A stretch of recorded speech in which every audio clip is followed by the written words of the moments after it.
How's it going, guys? It's November 2nd, 2022. This is going to be a follow-up video for my video that I posted on how to dig up fruit trees without damaging roots, where I showed you guys how to dig up a tree using a digging fork and a metal bar. And I pulled this tree out with very little damage to the roots. It's been 2 growing seasons in the ground, almost 2 years since I dug it up. And somebody asked me for a follow-up. So this is it. This is the same exact tree that I dug up.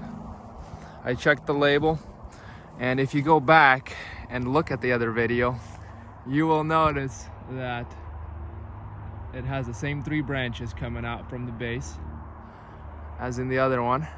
If you did want to compare, and if anybody wanted to be a troll and tell me that this is not the same tree.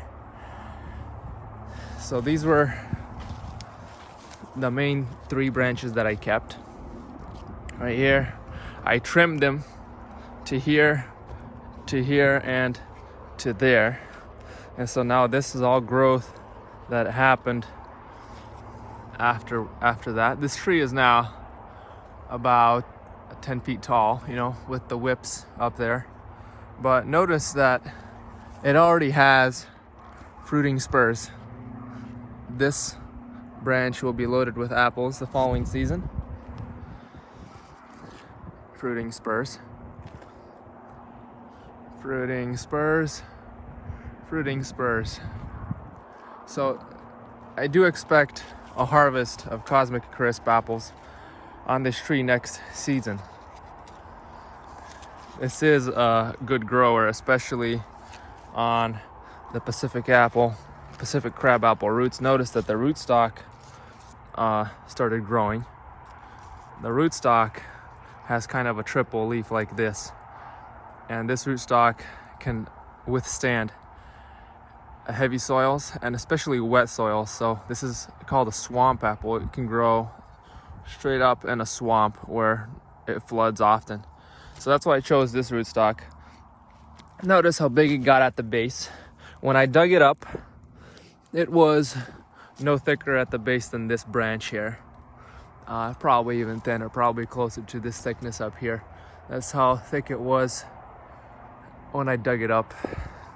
And now it's, you know, about tripled in size at the base here. Notice the bark has already started to look shaggy, and that's what I like about Pacific crab. The rabbits and the voles don't chew on it as much as it matures. Notice that right there? Rabbits don't really want to chew on that. And the older it gets, the more shaggy this bark gets. So that's what I like about Pacific crab apple roots. That's one reason why I graft high. It is a good 2 feet off the ground where the graft is. So this will form a shaggy trunk, and then you'll have the tree above that, and so the rabbits can't reach. Rabbits normally don't reach above 18 inches. So that's the plan with this tree. Notice all the fruiting spurs. It's doing great. I planted it the same way I did in my video where I show how to plant a fruit tree in heavy clay soil. So you can go check that video out if you want to see how to plant in heavy clay soil.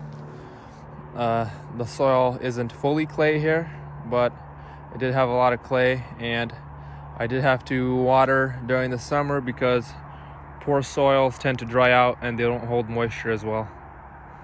So thank you guys for watching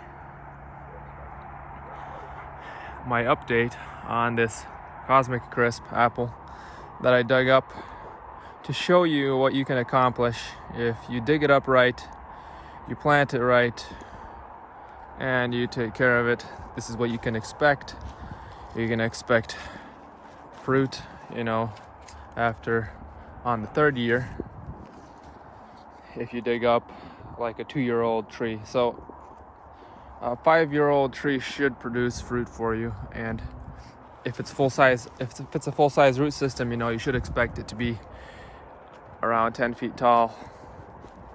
But if it's on a dwarfing system, it's not going to get as big, of course. but it should still set fruit. But the reason why I like full-size root systems is they don't fall over.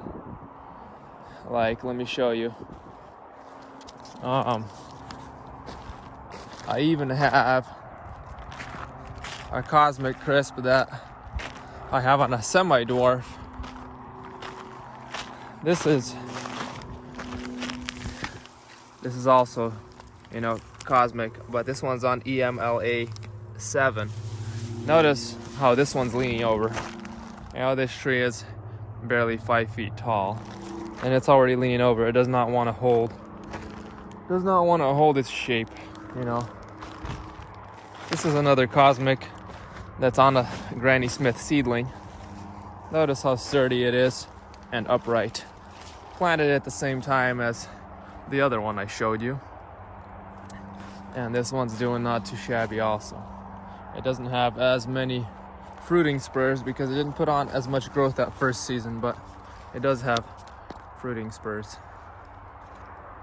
right here. And this one was worse off to begin with because the root was damaged when I pulled it out. You're not always lucky with saving all the roots. And this one, actually no, I tried getting this one with the excavator because this one was in a spot where it was next to a big tree and I needed some help pulling this one out. And so the root system was like completely split in half on this one. And so I kind of had to seal it up with some sealer and stick it in the ground, and this thing survived and is now thriving. Anyway, thank you guys for watching. If you like my content, don't forget to like and subscribe. I'll see you guys next time.